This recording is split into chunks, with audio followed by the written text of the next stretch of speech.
I would call the meeting to order, and as usual, we'll start with introductions. Would anyone like to introduce themselves who's new or maybe hasn't been here for a while? Raise your hand if you'd like to do that. Jessica. Hi everyone, my name's Jessica. I don't think I introduced myself at the last meeting, and I'm the new CEO for the YWCA Monterey County. I'm in my third month, so I'm excited to be here and share space with you guys. So nice to meet everyone. Nice to meet you too, Jessica. Nice to have you. Thank you. Okay, anyone else?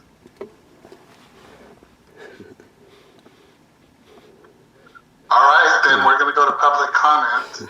As a reminder, comments are limited to 2 minutes per speaker, so please be mindful of that. Who would like to go first? I see Wes has got his hand up. Go ahead, Wes. Okay, thanks.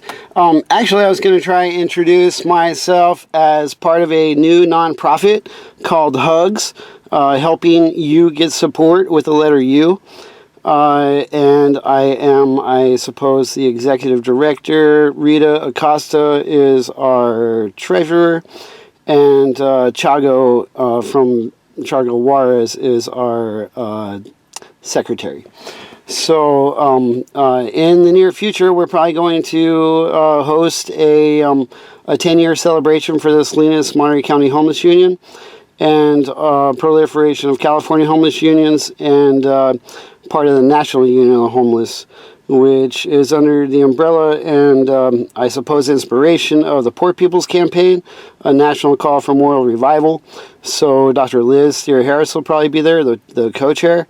And, it'll be a free event, open to the public, and the main audience will be folks living outside in Salinas and along the peninsula, probably more than likely, who we can bring over.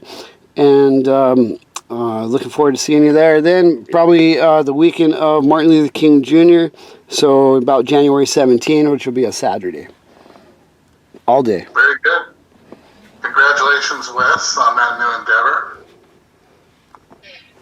Okay, I'm going to pronounce this wrong. Is it B? Bay, thank you. Okay. Hi everyone, I couldn't find a button of raise hand, so I just want to introduce myself. I'm the new Associate Director of Permanent Supported Housing with Maypen Housing, so I'm here for 3 months. We have the PSH in Salinas, so thank you. Nice to see everyone. Well, welcome. Thank you. Great. Anyone else?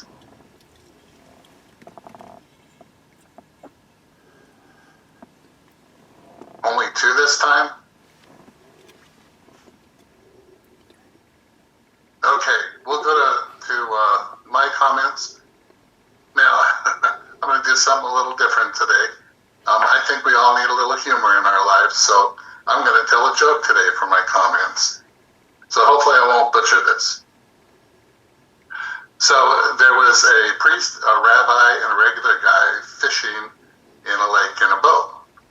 And after a while, the priest jumps up and says, "I'm out of bait. I've got to go get some more." So he steps out of the boat, walks across the water, grabs some bait, walks back, gets back in the boat. The regular guy is amazed at this, but they go on fishing. A little while later, the rabbi jumps up and says, "I'm out of bait now. I've got to go get some." So he steps out of the boat, walks across the water, grabs his bait, walks back, gets back in. The regular guy's really amazed at this point. So a little while later, the regular guy says, "Now I'm out of bait." He gets up, steps out of the boat, splashes and sinks to the bottom. And then the priest says to the rabbi, "Maybe we should have told him where the rocks are." So... You're a brave man, Greg, a very brave man. Yeah, I know I thought long and hard about that, Jill, but I thought it's worth the risk. I want to give everyone a smile. So there you have it. All right. Remember, let it be Debbie said we don't have humor in this meeting. So let's go to, are there any additions or modifications to the agenda? Okay, hearing none, we'll go to member updates. Now, again, member updates are limited to 2 minutes per speaker, so again, please be mindful of that. Who would like to go first? Raise your hand, please.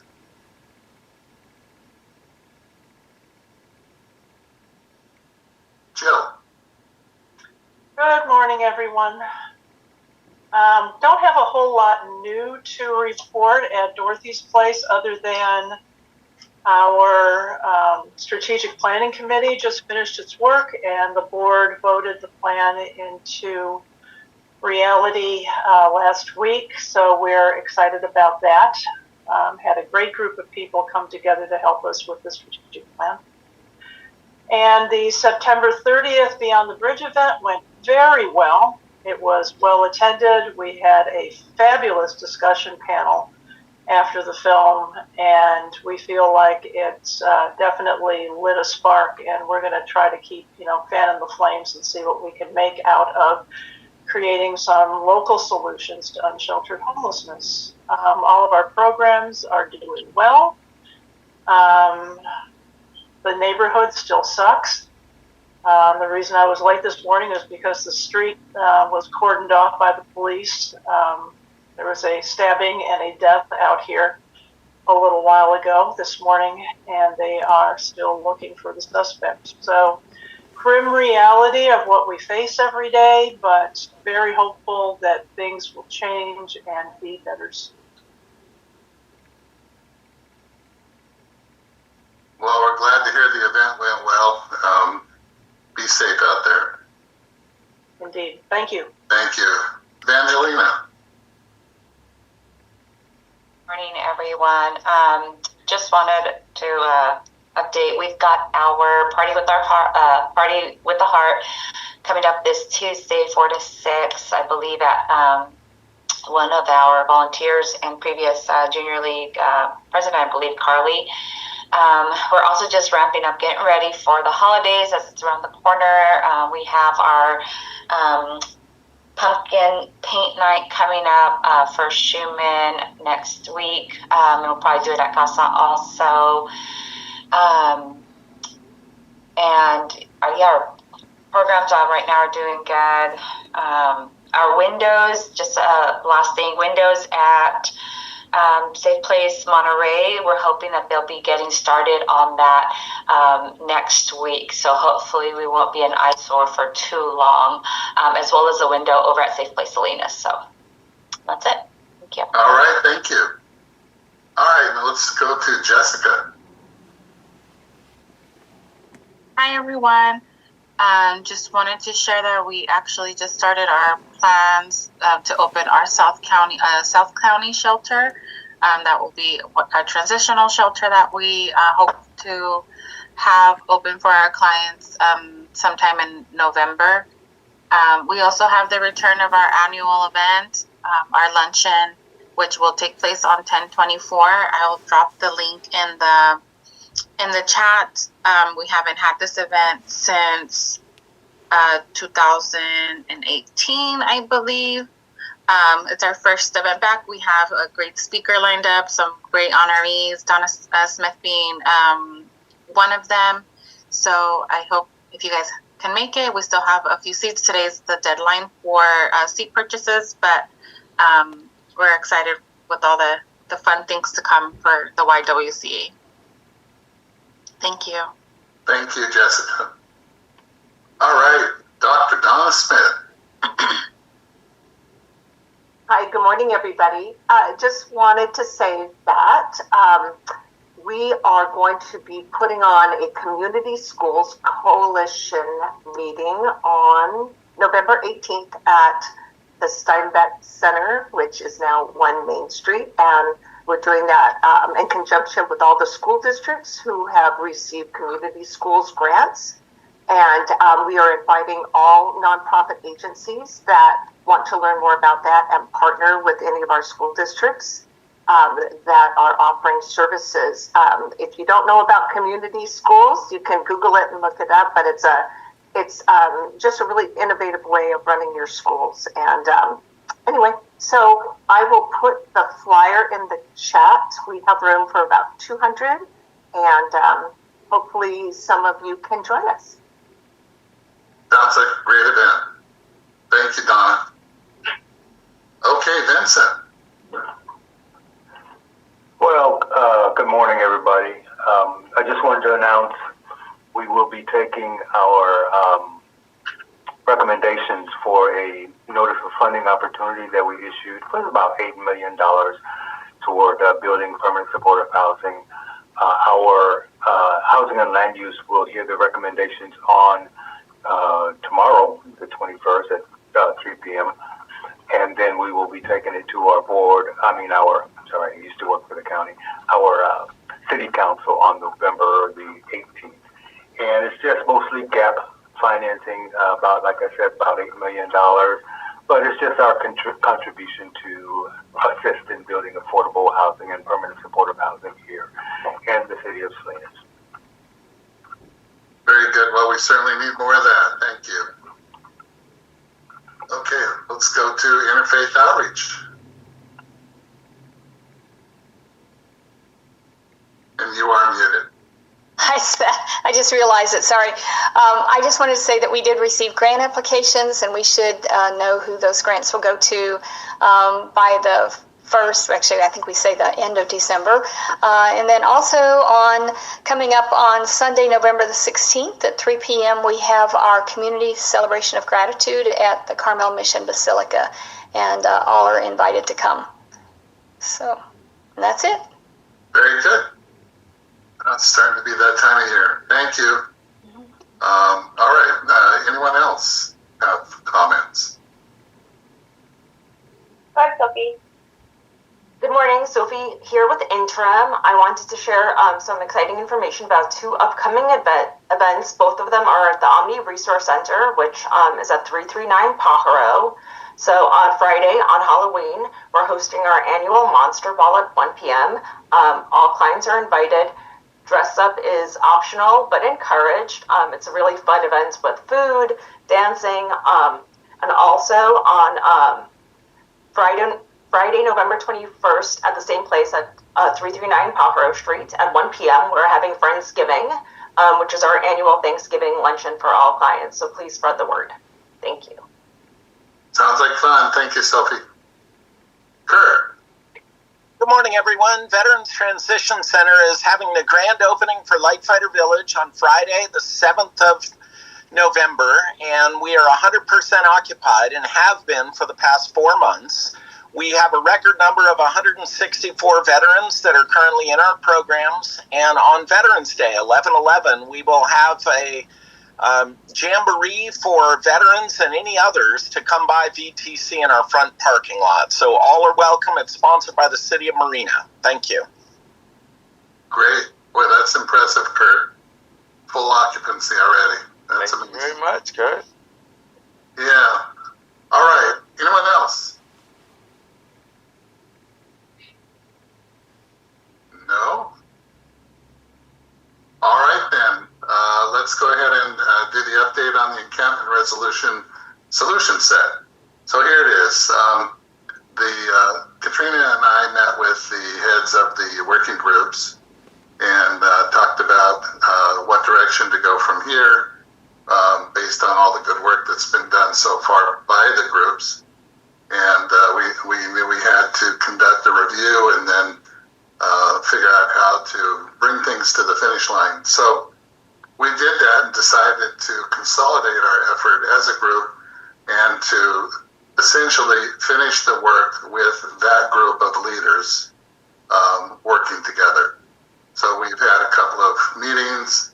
We're starting we're going to work our way from the front to the back of the process and review the work that's been done, talk about any additional work needed. We're looking for overlaps and gaps and things like that. So it's moving along. We're meeting now every Tuesday till we get this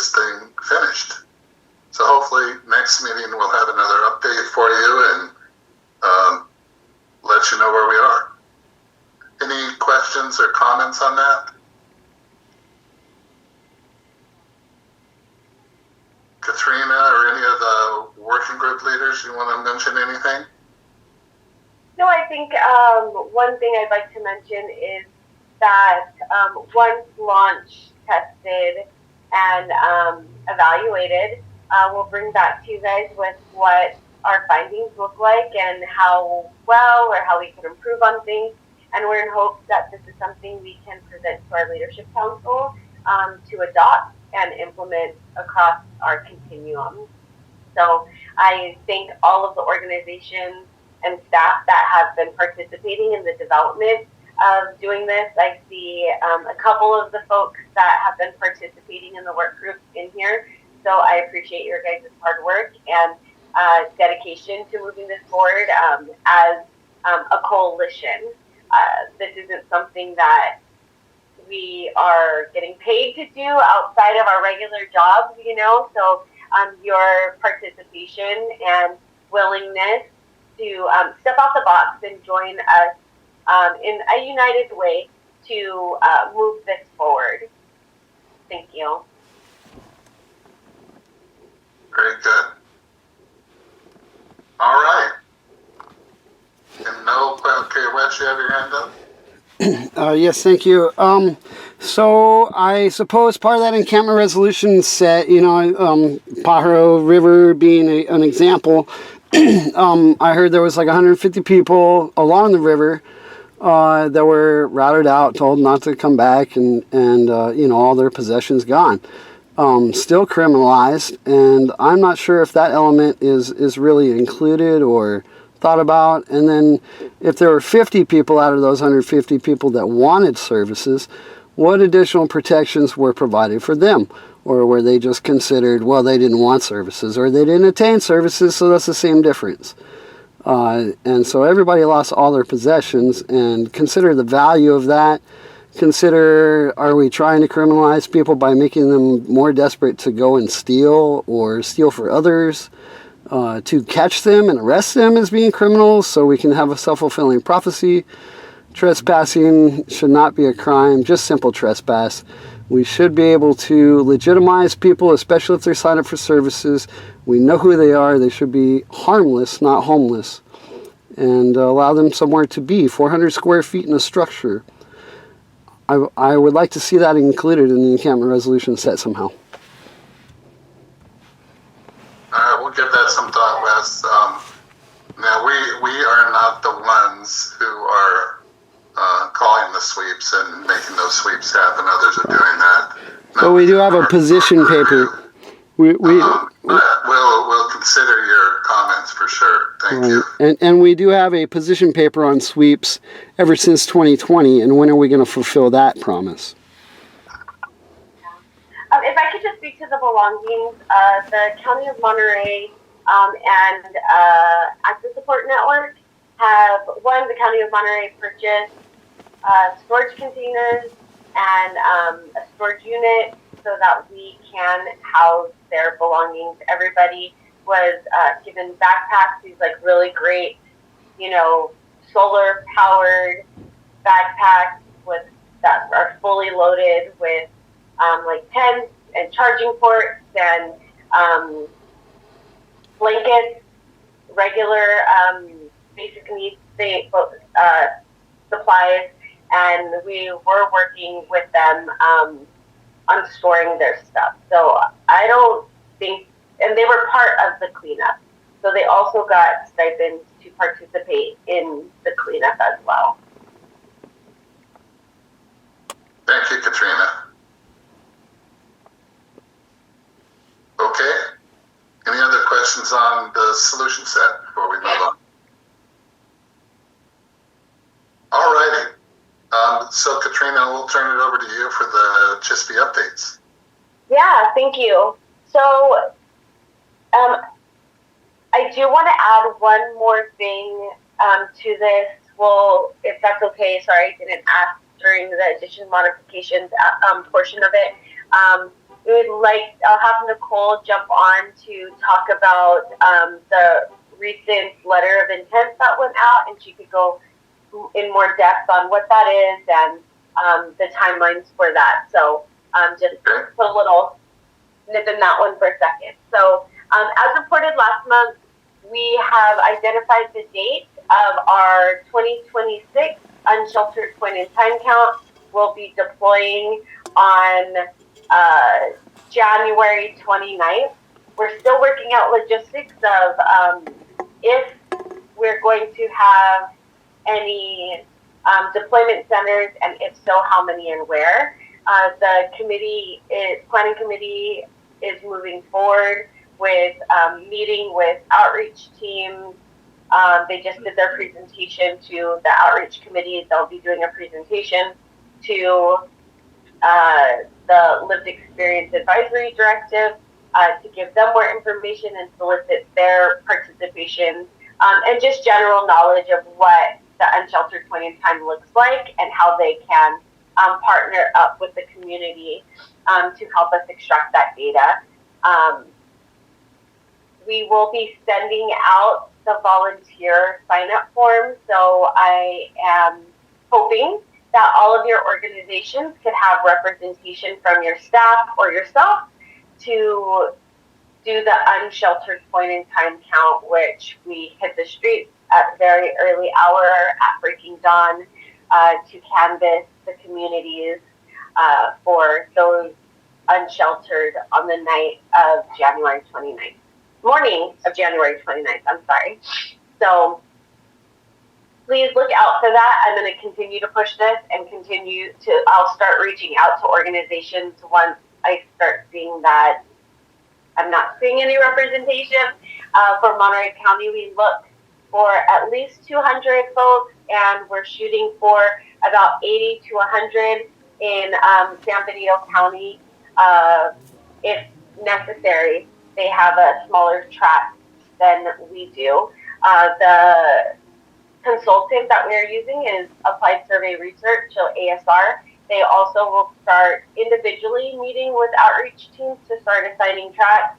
So if you have outreach teams in your organization and you want me to go directly to somebody specific, you can email me and Nicole so that we can ensure that we connect Applied Survey Research to that specific person.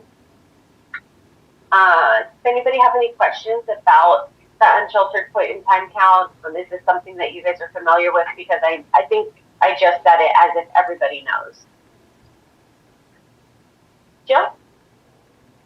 Hi, Katrina. I know it's early days, but do you have any collateral, any flyer, anything for volunteers for the PIP count that we can start circulating?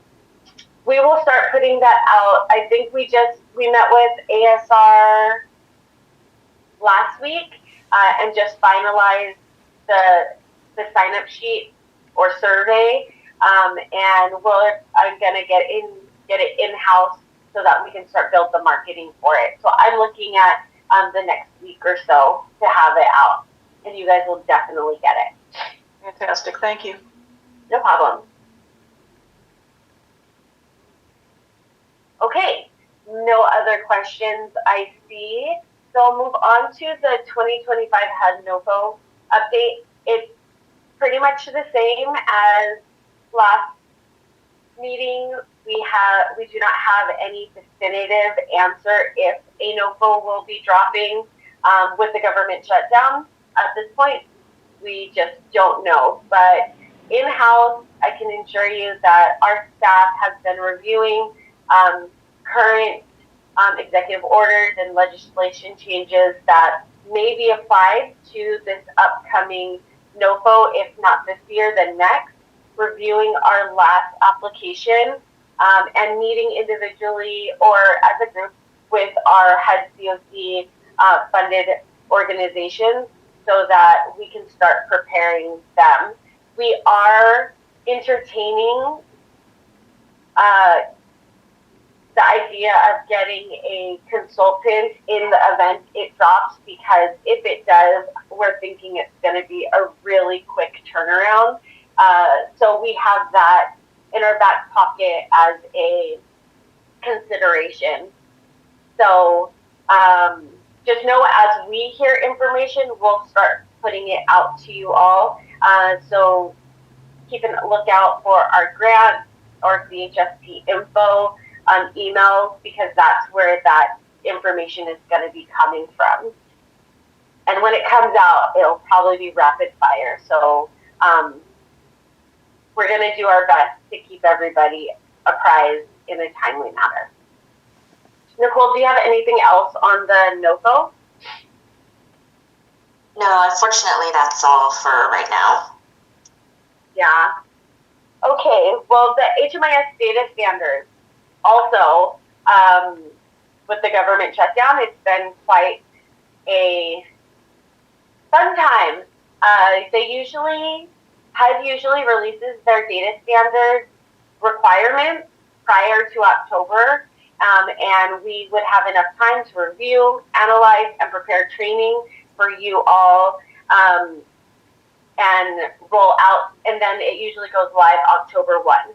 This did not happen this year. They just went live with the new updated data standards. So I have Nicole and Oliver online today to give further input on what you may be seeing in HMIS and what you can expect in the coming weeks and months. Good morning, everyone. So I have been sending out email blasts and schedules and updates as I've been getting them from HUD, and I can say that literally just as of recently, they did release the data standards as far as an interactive tool, but the official PDF has not been released yet. That's still, quote unquote, coming soon from HUD. But as far as trainings, updates, and things like that, everything is being sent out to current users that are already enrolled in HMIS, as well as registered users in Talent LMS. So all of the trainings right now, they are held via Zoom. And as far as any updates that we give, like I said, I notify the end users as soon as I get that information.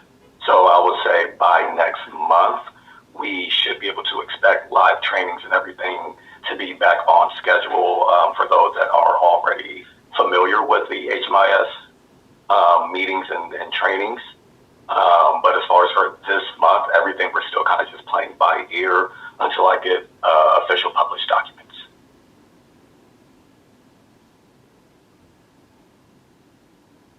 Thank you, Oliver. Thanks, Oliver. Does anybody have any questions for Oliver while we have him real quick on what you may be seeing, or if you're not seeing anything and everything's going great, then that's great.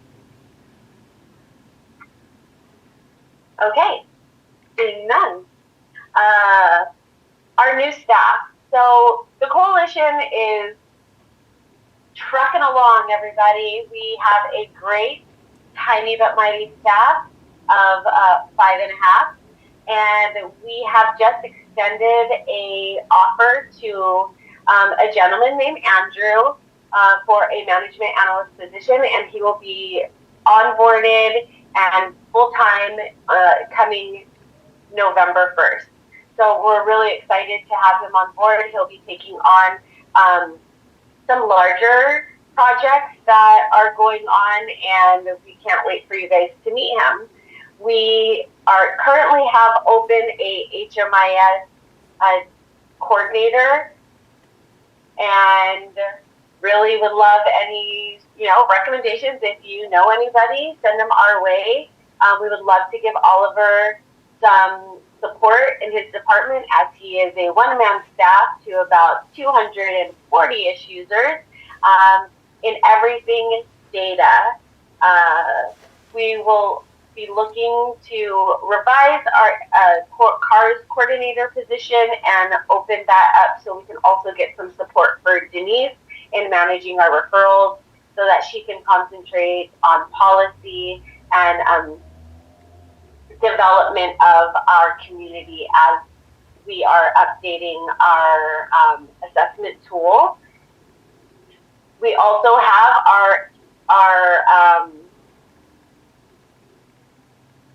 administrative coordinator position open, which that job description is also under revision as I reassess the needs of the coalition and really get some key players on board.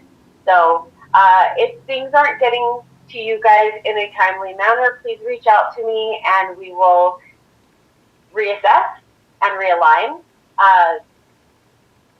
We're just hoping and praying for some grace throughout this time and some good communication from both the public, our membership, and the coalition.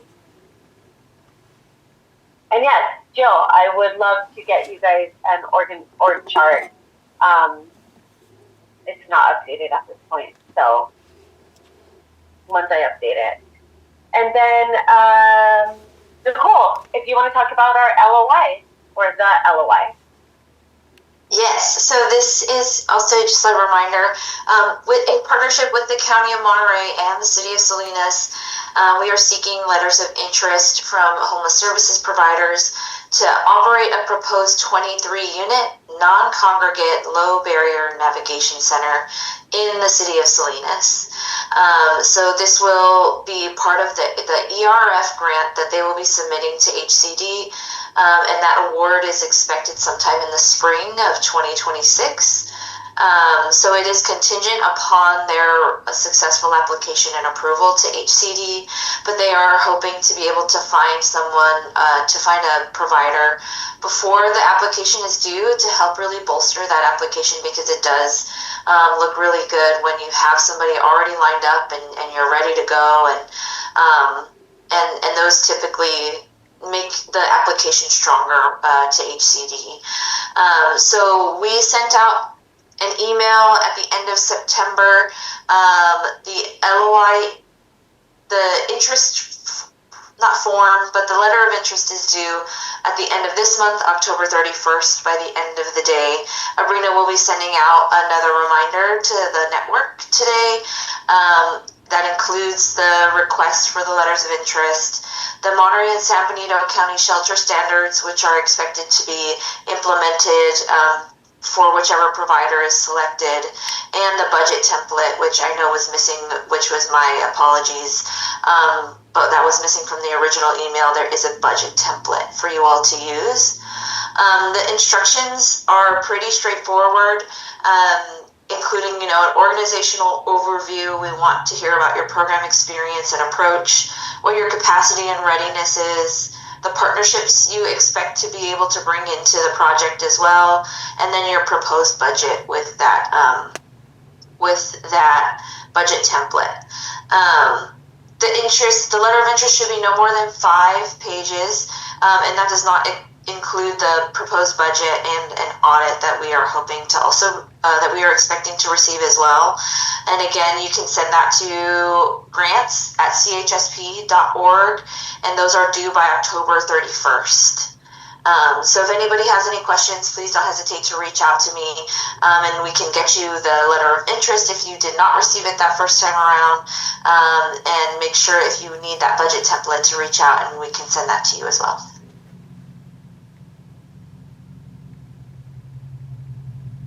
Okay, thank you, Nicole. Katrina, do you have anything else? You are muted. Okay. Yeah, I was thinking,